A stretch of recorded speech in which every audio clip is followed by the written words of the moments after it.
نقلی پہن لیتے ہیں. تو تمہاری بیٹیاں، تمہارا حسن سڑکوں پہ پھر رہا. کبھی سوچا آپ نے؟ میں نے پہلے دور میں لوگ کہتے تھے بیٹی کو اکیلے گھر میں نہیں چھوڑنا، بیٹی اکیلی ہے. نہیں نہیں، میں گھر جاؤں، میری بیٹی اکیلی ہے. آج بھی کچھ لوگ کہتے ہیں. میں یہ سوچتی ہوں کہ گھر میں ماشاءاللہ سیکیورٹی الارم بھی ہیں، چابیاں تالے لگے ہوئے ہیں، اور ان ماہر کے ملکوں میں اللہ کا شکر ہے کہ کوئی جاتا نہیں، کوئی چوری چکاری کا ایشو نہیں ہے.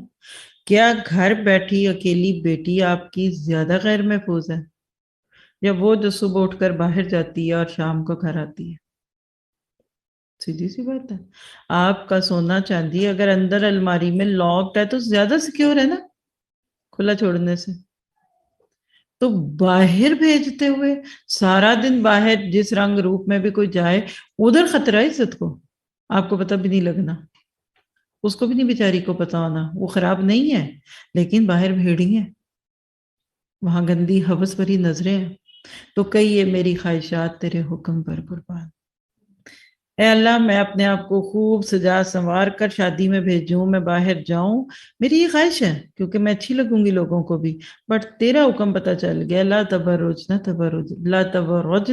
تبرج الجاہلیت الاولی. آپ اس طرح یہ جملے اللہ سے بولیں، یقین کریں آپ کو کوئی دین میں پی ایچ ڈی کرنے کی ضرورت نہیں پڑے گی، اور اللہ کی خشیت، اس کی بڑائی آپ کے دل میں آ جائے گی.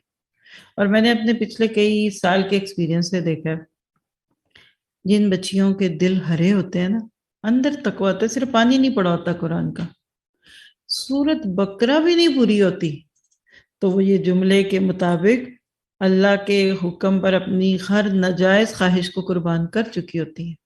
عمل میں آ جاتا ہے ان کے قرآن. وہ یہ نہیں کہتے اچھا ابھی تو سورت نساء میں باتیں آئی ہیں، اچھا ابھی تو سورت الاعراف ہے، اچھا ابھی سورت نور بھی تو پڑھنی ہے نا، اچھا نہیں میں سورت الاحزاب تک جاتے ہوئے 22ویں 23ویں پارے تک ویٹ کروں گی، پھر میں پردہ کروں گی.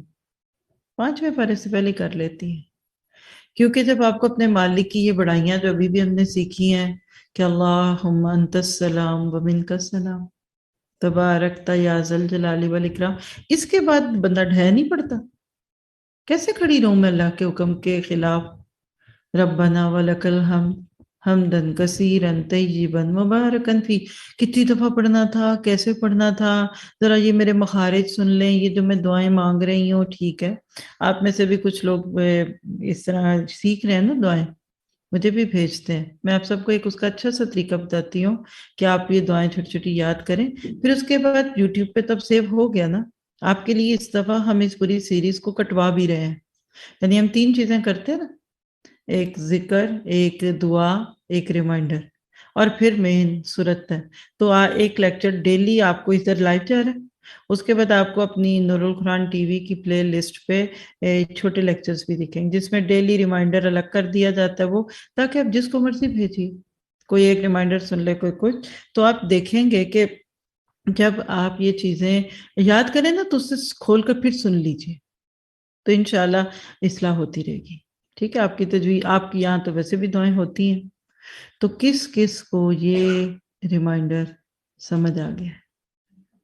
چپکے سے، نہ ماں کو کہیے، نہ باپ کو کہیے، نہ بھائی کو کہیے، نہ بہن کو کہیے، بس چپکے سے. اور ایک بات کر کے آگے لے جاتی ہوں، اگر آپ کو اللہ تعالیٰ سے باتیں کرنا آ گیا تو آپ اللہ کی ولیہ بننے والی ہیں. ہمارے ہاں پتہ نہیں کیا کیا کانسیپٹ ہیں، تو جس کو اللہ سے بات کرنا اچھا لگا وہ بچ گیا.